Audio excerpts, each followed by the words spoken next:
پہلا سوال جو میں آپ سے آج پوچھنا چاہتا ہوں اور خواہش ہے کہ ذرا تفصیل سے آپ اس پر اپنی رائے کا اظہار کریں. ہمارے ہاں پاکستان کے معاشرے میں ایک نئی فکر، ایک نئی سوچ اٹھی ہے، اگرچہ اس کا پس منظر تو مغرب سے آتا ہے اور کافی عرصے سے جاری ہے، اور وہ ہے فیمنزم کی تحریک. ہمارے یہاں اس وقت ہر سال عورت مارچ کا بھی انعقاد کیا جاتا ہے اور ابھی بھی ہونے جا رہا ہے. جو پلے کارڈز وہاں اٹھائے جاتے ہیں، جو تاثر دنیا کو دیا جاتا ہے، وہ یہ ہے کہ خواتین مردوں کی اس حاکمیت سے اب نجات پا رہی ہیں اور وہ کسی کا کوئی حکم ماننے کو تیار نہیں ہے. میرا جسم میری مرضی، اپنی روٹی خود پکاؤ. یہ جو نئی چیز ڈیولپ ہو رہی ہے ہمارے معاشرے میں، پاکستان کی جو سماجی حرکیات ہیں، مذہبی تصورات آپ کے اپنے جو ہیں، ان سب کی روشنی میں آپ کو کیا لگتا ہے کیا لاہ عمل ہمیں اپنانا چاہیے؟ ہم دیکھ رہے ہیں کہ بہت زیادہ خلیج پہلے شیعہ سنی کی ہے، لسانی تقسیم ہے، اب مرد و عورتوں کے درمیان بھی یہ تحریک شروع ہو گئی ہے. کس کے ساتھ کھڑے ہیں آپ، مردوں کے ساتھ، عورتوں کے ساتھ اس پوری تحریک میں؟ میں جس دین کو مانتا ہوں اس نے مجھے بنیادی تعلیم یہی دی ہے کہ ہمیشہ انصاف کی بات کروں. قولوا قولا سدیدا، سچی سیدھی صاف بات، یہی میرے دین کا مطالبہ ہے، یہی میرے اخلاقی وجود کا مطالبہ ہے. اور مجھ سے میرا ایمان یہ تقاضا کرتا ہے کہ جب بھی میں کسی چیز کی گواہی دوں تو قوامین بالقسط شہداء للہ ہو کر دوں، یعنی اللہ کے لیے اور سچائی کی بنیاد پر. تو اس لیے مجھے کسی کے ساتھ کیا کھڑا ہونا ہے، یہ نہ میری افتاد طبع ہے، نہ میرا مزاج ہے. میں یہ کوشش کروں گا کہ میں اس معاملے میں چند حقائق آپ کے سامنے رکھوں جو میرے خیال میں ہمیشہ قابل غور رہنے چاہیے. پہلی چیز یہ ہے کہ پچھلی صدی ڈیڑھ میں یہ جو بہت سے ازم پیدا ہوئے، کمیونزم، سوشلزم، فاشزم اور معلوم نہیں کیا کیا ازم، یہ بھی آپ نے فیمنزم ارشاد فرمایا ہے. تو میں ان سب کو رد عمل کی نفسیات سے پیدا ہونے والے نقطہ ہے نظر کے طور پر دیکھتا ہوں. ان میں سے جس کا بھی آپ جائزہ لیں، یہ صاف معلوم ہوتا ہے کہ انسانی زندگی کو، انسان کے احوال کو، انسان کے معاملات کو جس توازن اور اعتدال کے ساتھ دیکھا جانا چاہیے، انسان رد عمل میں مبتلا ہو کر اس سے محروم ہو گیا. رد عمل کیسے پیدا ہوتا ہے؟ رد عمل ظاہر ہے کہ انسانی رویوں سے پیدا ہوتا ہے. یہ آپ کے علم میں ہے کہ رسول اللہ صلی اللہ علیہ وسلم کے بعد ایک خلافت قائم ہو گئی تھی. یہ خلافت کہا جاتا ہے اور غلط نہیں کہا جاتا کہ علی منہاج النبوہ تھی، یعنی جس طرح رسول اللہ صلی اللہ علیہ وسلم نے حکومت کا نظم اللہ تعالیٰ کی ہدایت کے مطابق چلایا، خلفائے راشدین نے بھی یہی کوشش کی. انسانی کوششیں جس حد تک بھی ہو سکتی ہیں اور بڑے مثالی نمونے پیدا کر دیے. اس کے بعد یہ آپ کے علم میں ہے کہ جھگڑا پیدا ہو گیا، تلواریں نکل آئیں، بہت ہی افسوسناک فساد کی صورت بن گئی. تو اس میں ایک بڑے نیکوکار لوگوں کا گروہ تھا جس نے تنگ آ کے یہ کہا کہ یہ حکومت نام کی کوئی چیز ہونی نہیں چاہیے. ٹھیک، سارا فساد اسی کا ہے. یعنی ایک معاشرہ ہے، اس میں مسلمان ہیں، اچھے لوگ ہیں، نیک ہیں، آپ اس کو چھوڑیے، سب لوگ جو ہے وہ اپنے اپنے طریقے کے اوپر زندگی بسر کریں، سچائی کے ساتھ رہیں. اگر ان کے کوئی زعماء اور لیڈر وغیرہ ہوں گے تو وہ خود ان میں نظم پیدا کر لیں گے، اور اس میں بھی کوئی حرج نہیں ہے کہ ایک گروہ کا یہ لیڈر ہے، دوسرے کا وہ ہے. مل ملا کے اللہ تعالیٰ کے دین کے احکام میں بھی اگر کہیں کوئی ضرورت پڑے گی تو اجتماعی فیصلے ہو جائیں گے. اس کے لیے کسی باقاعدہ حکومت کی ضرورت نہیں ہے. گویا وہ انارکسٹ ہو کر کھڑے ہو گئے. انارکی، طوائف البلوکی، مختلف گروہوں کی صورت میں رہنا، کسی باقاعدہ نظم کے بغیر زندگی بسر کرنا، اس کو انہوں نے ایک دینی اصول کے طور پر بیان کرنا شروع کر دیا. اور یہ کہا کہ یہ جو حکومتیں ہیں ان میں پھر دیکھیے انسان فیصلے کرنے لگ جاتے ہیں. تو اصل میں تو یہ ہے کہ حکم صرف اللہ ہی کا ہونا چاہیے. ابھی دیکھیے بات تو کوئی شبہ نہیں ہے کہ اپنی جگہ پر بہت غیر معمولی ہے اور اپیل بھی کرتی ہے. یہی وہ بات ہے جس کے بارے میں سیدنا علی رضی اللہ عنہ نے یہ تبصرہ کیا تھا کہ کلمۃ حق اریدہ بہ الباطل، بات تو ٹھیک کہتے ہیں لیکن مقصود باطل ہے. تو یہی میں اس تمام ازم قسم کی چیزوں کے بارے میں کہوں گا. اچھا. ان میں بات تو ٹھیک ہوتی ہے بعض اوقات، لیکن اس سے مراد یا اس کا مقصود یا اس کا مدعا وہ صحیح نہیں ہوتا. وہ رد عمل کی نفسیات سے پیدا ہوتا ہے.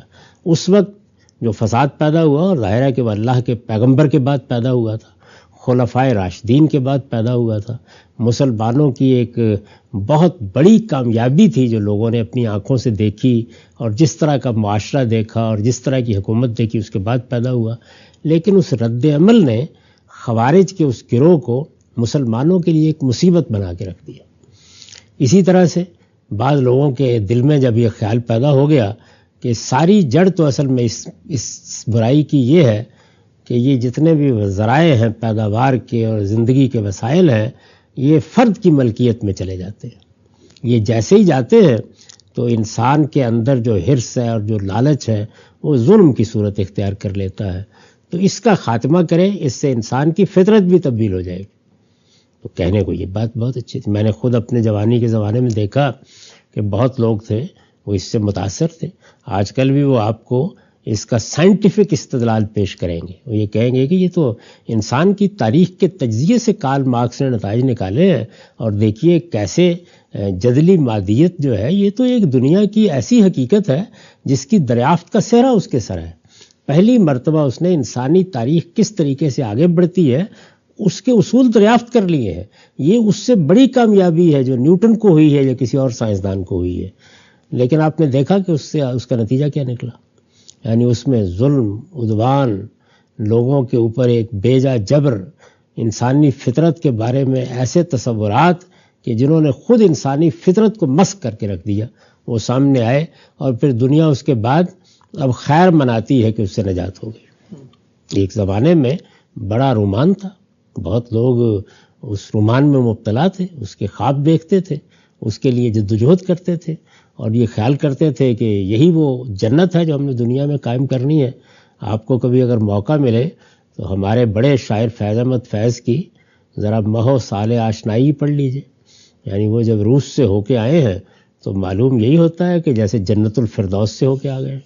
یہی صورتحال چین کے بارے میں تھی. تو یہ انسانی نفسیات جب رد عمل میں مبتلا ہوتی ہے. رد عمل کس چیز کا تھا؟ جس طرح وہاں میں نے آپ کو بتایا کہ ایک فساد کا رد عمل پیدا ہوا. وہی لوگ مر گئے سینکڑوں ہزاروں کی تعداد میں. جنگ جمل میں، جنگ صفین میں اتنے بڑے پیمانے پر مسلمانوں کا قتل ہوا. تو اس نے ایک رد عمل پیدا کیا کہ یہ بھاڑ میں جائے حکومت اور یہ سب چیزیں، اس سے نجات حاصل کرنی چاہیے. اسی طرح کا رد عمل یہاں پر پیدا ہو گیا کہ یہ کیا ہے، یعنی کبھی انسان کو مزارع بنا کر، کبھی مزدور بنا کر کیسے اس کا استحصال ہوتا ہے، اور کس طرح ایک قدر زائد ہے جو امیر کو امیر تر بناتی چلی جاتی ہے. اور غریبوں کا کیا حال ہے کہ وہ تو جس طرح سے دال بکتی ہے اسی طرح پہ روز اپنی قیمت دیکھ رہے ہوتے ہیں. اپنی جگہ پر یہ بات تو ٹھیک ہے، اس میں کوئی شبہ نہیں ہے. اس زمانے میں مزدوروں پر جو مظالم ہوئے یہ تو اب آج کے زمانے کی باتیں ہیں نا، کہ اوقات طے ہو گئے، ان کے لیے کالونیاں بن گئی، ان کی تعلیم کا بندوبست ہوا، ان کے حقوق کے بارے میں ابھی بھی بہت کچھ ہونا باقی ہے. لیکن بہرحال یہ بہت بات کی بات ہے. جو انہوں نے دنیا دیکھی تھی اس میں لوگ کھولیوں میں رہتے تھے، ان کے لیے جینا بھی مشکل ہوتا تھا. یعنی کانکن ہیں تو کوئی پرواہ نہیں ہے، کانکن ہے تو کوئی پرواہ نہیں کہ وہ کیا کر رہے ہیں، مزدور ہیں تو کوئی پرواہ نہیں کہ وہ کیا کر رہے ہیں. تو یہ صورتحال تھی جس کے رد عمل میں ایک فلسفہ پیدا ہوا، اور اس فلسفے نے دنیا پر حکومت کرنا چاہیے. بلکہ آدھی دنیا پر کم و بیش 70 سال حکومت کی انہوں نے، 70-75 سال. اور ابھی بھی چین جو ہے وہ دستبردار نہیں ہوا پوری طرح اس سے. ہمارے یہاں بھی بہت سے لوگ آپ کو اس کے مل جاتے ہیں. اسی طرح کی صورتحال فاشزم نے پیدا کر دی تھی. معاف کیجیے.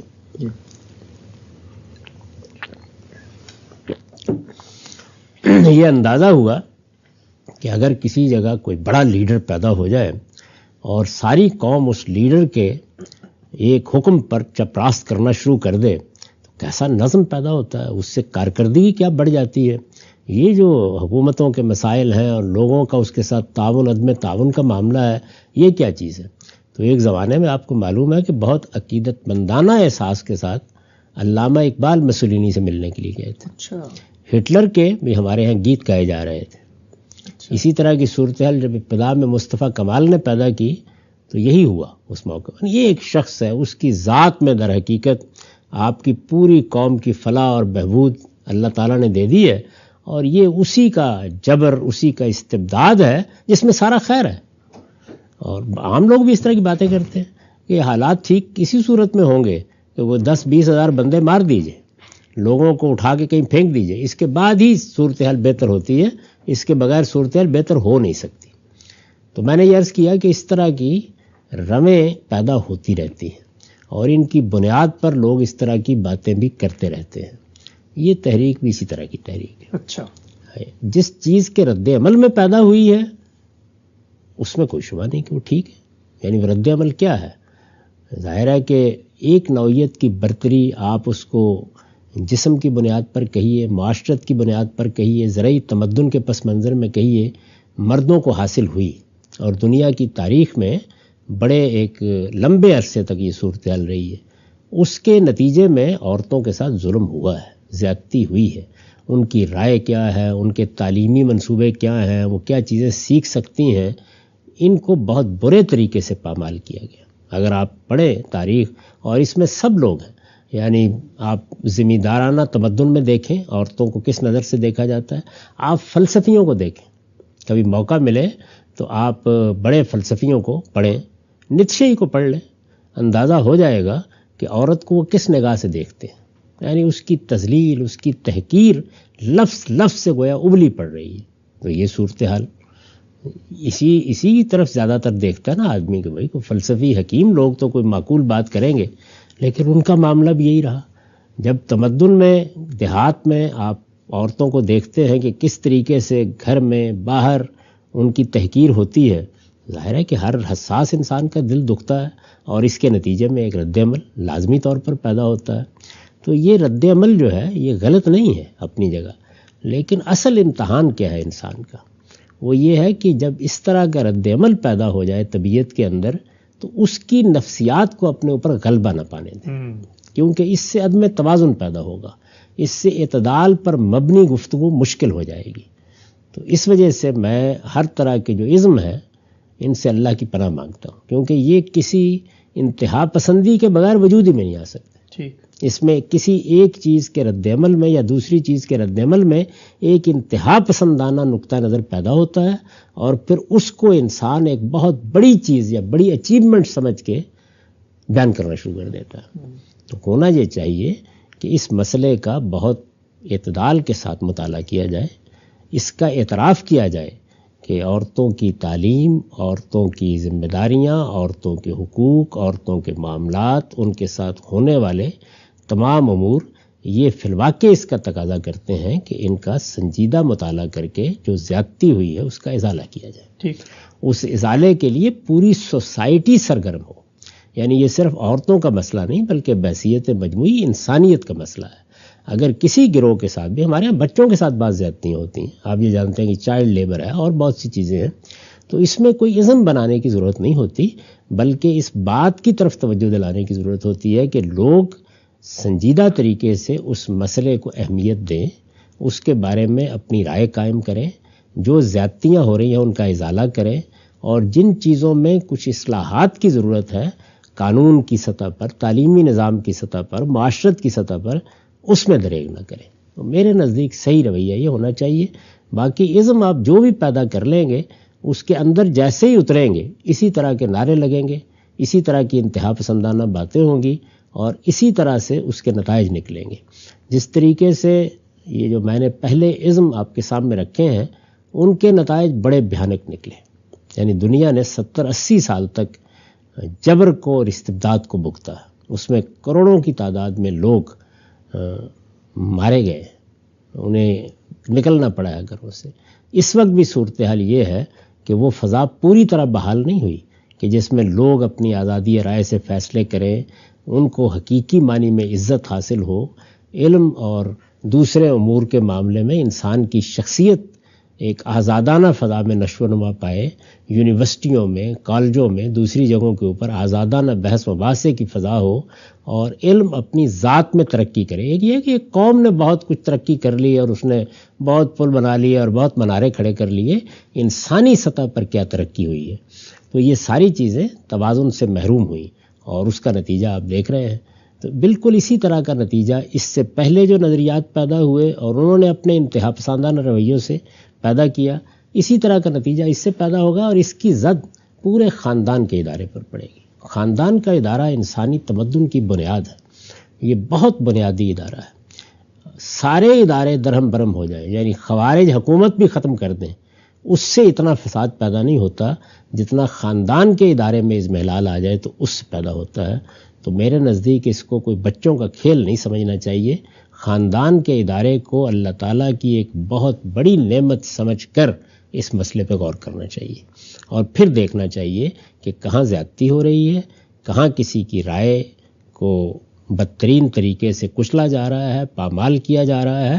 ان میں سے ایک ایک چیز کو درست کرنا، اس کے لیے تعلیم دینا، اس کے لیے جمعیتیں بنانا، اس کے لیے لوگوں کو ایجوکیٹ کرنا، اس کے لیے قانون سازی کرنا لازماً ہونا چاہیے۔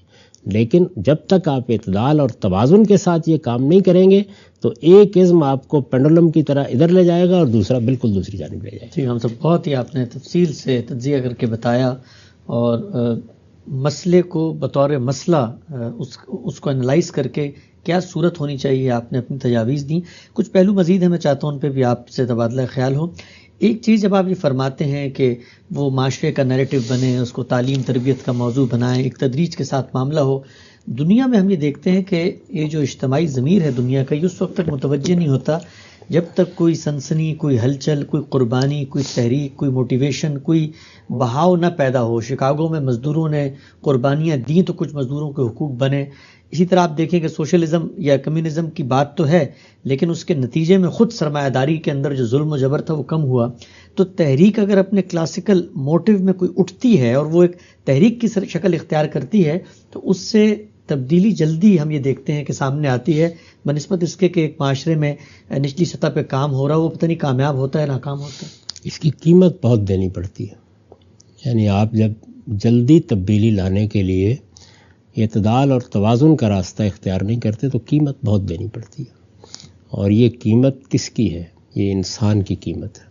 یعنی یہ نہیں کہ روپیہ پیسہ دینا پڑتا ہے، لوگ مارے جاتے ہیں، لوگوں کے گھر تباہ ہوتے ہیں، لوگوں کی زندگیاں برباد ہوتی ہیں، اور بعض اوقات آپ اندازہ ہی نہیں کر سکتے کہ کن مظالم کا شکار ہو جاتے ہیں۔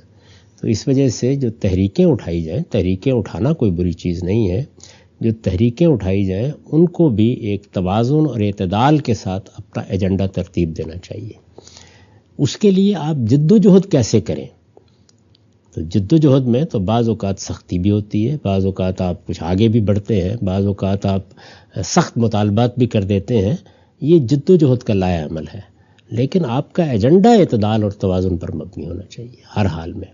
یعنی اگر آپ نے اپنا بنیادی منشور ہی انتہا پسندی پر استوار کر لیا ہے تو پھر دونوں جانب نقصان ہوگا۔ یعنی ایک آپ کے ہاں تدبیر میں وہ سختی پیدا ہو جائے گی کہ جو کوئی مطلوب سختی نہیں ہوتی، اس کے بغیر بھی وہ چیز حاصل ہو سکتی ہے، اور دوسرا یہ ہے کہ اس سے ایک خاص طرح کی ذہنی انارکی پیدا ہوگی، اور ذہنی انارکی اگر خاص طور پر خاندان اور گھر اور بچوں کی پرورش اور ان چیزوں کے بارے میں پیدا ہو جائے تو یہ انسانیت کے خلاف ایک بڑے جرم کا ارتکاب ہے۔ تو اس لیے میں یہ عرض کرتا ہوں کہ تحریکوں کو بھی اسی طرح اٹھنا چاہیے۔ اور میں ایک اور بات بھی آپ کی خدمت میں عرض کر دوں، اور وہ یہ ہے کہ دنیا میں جتنی تبدیلیاں آئی ہیں یہ صحیح ہے کہ ان میں بعض موقعوں کے اوپر بظاہر نظر آتا ہے کہ اس طرح کی چیزیں بھی اثر انداز ہوئیں، لیکن یہ تاریخی عوامل ہوتے ہیں جو پیدا ہو جاتے ہیں تو اثر انداز ہوتی۔ یہ آپ کے علم میں ہے کہ مسلمانوں کے ہاں کوئی 200-250 کے قریب ایسے اقدامات ہوئے ابتدائی دور میں، پہلی صدی میں، جو اس چیز کو ہدف بنا کر کیے گئے کہ ہم وہ مثالی حکومت بحال کرا رہے ہیں۔ نیت کی میں بات نہیں کر رہا اس وقت، یعنی نعرہ یہی لگایا گیا، لیکن اس کا نتیجہ کیا نکلا؟ اس کا نتیجہ یہ نکلا کہ یہ نہیں ہوا کہ وہ حکومت بحال ہو گئی، یہ نہیں ہوا کہ وہ مثالی دور واپس آ گیا، ہوا یہ کہ زیادہ استبداد بڑھا، زیادہ سختی بڑھی اور ملوکیت کے اور آمریت کے پنجے زیادہ گہرے کر گئے. تو یہی صورتحال جو ہے وہ جس وقت آ گیا تو ایسے ہوئی کہ اب ہر جگہ جمہوریت کا دورہ ہے. اب کوئی آدمی اگر بادشاہت کی بات کرے تو لوگ منہ نوچ لینے کے لیے تیار ہو جاتے ہیں. تو یہ تاریخی عوامل جو ہے ان کا بھی مطالعہ کرنا چاہیے وہ کس طرف جا رہے ہیں. اس وقت تاریخی عوامل آزادی، حریت اور اس طرح کی دوسری اقدار کے حق میں ہے. تو اس لیے اس میں کوئی انتہا پسندانہ طریقہ اختیار کرنے کی بجائے اگر تعلیم اور تربیت کا طریقہ اختیار کیا جائے، مردوں اور عورتوں کے درمیان زیادہ سے زیادہ مکالمہ ہو، وہ جن چیزوں کو محسوس کرتی ہیں وہ ان کو آزادی کے ساتھ سامنے رکھیں، اور دوسری جانب سے جن چیزوں کی طرف توجہ دلائی جائے ان پر بھی غور کیا جائے. معاشرت کیا ہوتی ہے، تہذیب کیا ہوتی ہے، سوسائٹی میں باہمی روابط کیسے بنتے ہیں، خاندان کے ادارے کو کیسے قائم رکھا جا سکتا ہے، حقوق و فرائض کی تقسیم کیسے ہونی چاہیے. تو یہ سب چیزیں ایک سنجیدہ مطالعے کا اور سنجیدہ مکالمے کا تقاضا کرتی ہیں. اگر آپ یہ طریقہ اختیار کریں گے تو خیر پیدا ہوگا، ورنہ کیا ہوگا؟ ورنہ اسی طریقے سے ہوگا کہ ایک رد عمل میں آپ ایک نعرہ لگائیں گے، اس کے جواب میں ایک دوسرے رد عمل میں دوسرا نعرہ لگ جائے گا. تو میں خواتین کی خدمت میں یہ ادب کے ساتھ عرض کرتا ہوں کہ اس وقت تاریخ ان کے حق میں ہے. اچھا، تاریخ کا عمل حق میں ہے. تو اس لیے اس میں جذباتی ہونے کی ضرورت نہیں ہے. سنجیدگی کے ساتھ آگے بڑھیں اور سنجیدگی کے ساتھ آگے بڑھ کے مسئلے کا حقیقت پسندانہ مطالعہ کر کے اس کے نتائج سامنے رکھیں. اور آخری چیز جس کی طرف توجہ دلانا ضروری ہے وہ یہ ہے کہ اس میں اللہ کی کتاب کو سامنے رکھیں. وہ مسلمان بیویاں ہیں، اللہ کی کتاب کو سامنے رکھیں گی تو اللہ کی کتاب ہے کہ جس کے اندر ہدایت بھی ہے اور نور بھی ہے، اور وہ توازن بھی ہوتا ہے کہ جو ہم بعض اوقات جذبات کے غلبے میں کھو بیٹھتے ہیں. ٹھیک، وہ اللہ کی کتاب میں، اس کی تعلیمات میں ملے گا. ان کو سامنے رکھ کر اگر لایا عمل بنایا جائے گا تو خیر و برکت ہوگی، اور ان کے پیچھے خدا کی کتاب کی طاقت بھی ہوگی، مذہب کا جذبہ بھی ہوگا. لیکن اگر وہ اس سے ہٹ کے کوئی کام کرتی ہیں تو سخت اندیشہ ہے، یہ نہیں کہ ہر چیز غلط ہو جائے گی، سخت اندیشہ ہے، اور پچھلے تجربات یہی بتاتے ہیں کہ حدود سے تجاوز ہو جاتا ہے. ٹھیک ہے. ہم سب آخری سوال جو اس موضوع پہ میں آپ سے پوچھنا چاہتا ہوں وہ یہ کہ آپ نے ذکر کیا کہ اگر وہ مسلمان ہیں اور اس جذبے اور احساس کے ساتھ حقوق کی کوئی تحریک اٹھاتی ہیں تو انہیں دیکھنا چاہیے کہ قرآن مجید کی جو ہدایت ہے، جو روشنی ہے، وہ ان کی کیا رہنمائی کرتی ہے. سوال میرا آپ سے یہ ہے کہ حقوق نسواں کی ان تحریکوں کو دین کی روشنی میں وہ کیا مطالبات ہیں جو لوگوں کے سامنے رکھنے چاہیے، معاشرے میں رائے سازی کرنی چاہیے، راہ ہموار کرنی چاہیے، قانون سازی کی طرف بڑھنا چاہیے؟ کیا قرآن اس حوالے سے کوئی رہنمائی کرتا ہے؟ دیکھیے، قرآن مجید کا تو طریقہ یہ ہے کہ وہ مسئلے کو اس کی جڑ سے واضح کر دے گا. یعنی اس کا طریقہ یہ ہے، وہ یہ بتائے گا کہ یہ جو دنیا ہے یہ کس اصول پر قائم کی گئی ہے، معاشرت کی بنیادی اقدار کیا ہیں، وہ کیا چیزیں ہیں جن کو اگر ملحوظ نہ رکھا گیا تو فساد پیدا ہو جائے گا. یہ چیزیں وہ واضح کر دے گا، اور یہ اس نے کی ہیں. لیکن ان کی بنیاد پر اب کیا مسائل پیدا ہو گئے ہیں یہ تو ہر دور کا مطالعہ بتاتا ہے. یعنی اس وقت عورتوں کے لیے معاشرت کے کیا مسائل ہیں، معیشت کے کیا مسائل ہیں، تعلیم کے کیا مسائل ہیں، ان کا بہت ہی سنجیدہ طریقے سے مطالعہ کر کے ان کو متعین کرنا چاہیے. پھر دیکھنا چاہیے کہ ان مسائل کے پیدا کرنے کے اسباب کیا ہیں، یعنی کیا چیزیں ہیں جو اس کا باعث بن رہی ہیں. جب آپ یہ چیزیں بھی دیکھ لیتے ہیں تو پھر آپ توازن کے ساتھ یہ فیصلہ کرتے ہیں کہ ان میں کیا تبدیلیاں اور کیا تغیرات مطلوب ہیں. کیا تغیرات معاشرت کی سطح پہ مطلوب ہیں، کیا قانون کی سطح پہ مطلوب ہیں، کیا تعلیم و تعلم کی سطح پہ مطلوب ہے. اس طرح کی جو چیزیں ہیں وہ تو آپ کرنے میں کامیاب ہو جاتے ہیں. لیکن اگر آپ توازن اور اعتدال کے ساتھ آگے بڑھیں تو یہ نہیں کہ چند دنوں میں ثقافت تبدیل ہو جائے گی یا کلچر تبدیل ہو جائے گا، اس کو کچھ وقت لگتا ہے تبدیل ہونے میں.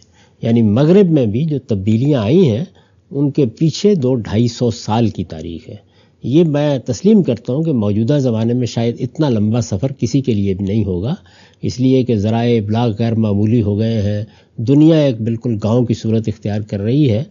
تو میرا احساس یہ ہے کہ ان حقوق کی حفاظت ہو سکتی ہے، اور جو معاملات اس وقت لوگوں کے لیے فساد کا باعث بن رہے ہیں ان کو آپ درست کر سکتے ہیں. اور اگر کسی طبقے کے ساتھ کوئی غلط رویہ اختیار کیا جا رہا ہے تو اس کی اصلاح بھی کر سکتے ہیں. لیکن یہ ضروری ہے کہ اس میں توازن اور اعتدال کو ہاتھ سے نہ جانے دیا جائے. یعنی علم اور عقل، توازن اور اعتدال کیا چیز پیدا کرتی ہے؟ انسان کا اگر آپ مطالعہ کریں تو اس کے پاس خواہشات اور جذبات ہیں. خواہشات اور جذبات ہمیشہ انسان کو بے لگام اور بگٹوٹ کر دیتے ہیں. انہی کا نتیجہ ہوتا ہے جس سے رد عمل کی نفسیات پیدا ہوتی ہے. تو آپ ان پر عقل کو حاکم رکھیں، اور عقل اور علم کی حکومت اگر آپ کے جذبات اور آپ کی خواہشات پر قائم رہے گی تو یہ ساری تدبیریں بالکل مرتب ہو کے سامنے آ جائیں گی. میں اپنی طرف سے کوئی بات اس لیے نہیں کہہ رہا کہ میرے نزدیک ابھی صورتحال ایسی نہیں ہے کہ اس میں کوئی بات کہوں گا تو لوگ کہیں گے اچھا چلیں جی اس کو لے کے چل کھڑے ہوتے ہیں. میں جس چیز کی دعوت دے رہا ہوں وہ یہ ہے کہ مسائل کافی سنگین ہیں اور وہ نیچے تک ہیں اور وہ زندگی کے ہر شعبے میں ہیں. ان کا سنجیدہ مطالعہ ضروری ہے، اور جب آپ مطالعہ کریں گے تو اس میں دونوں لوگوں کی آراء آنی ہے. یہ محض یہ چیز نہیں ہے کہ قرآن کی آیت پڑھ کے یہ واضح ہو جائیں گے. قرآن مجید تو صرف یہ کرے گا کہ جس وقت آپ اس کا حل نکالنا چاہیں گے تو وہاں جو عدم توازن ہے اس کو اپنی تعلیمات سے دور کر دے گا. اس کا اصل کام یہی ہے.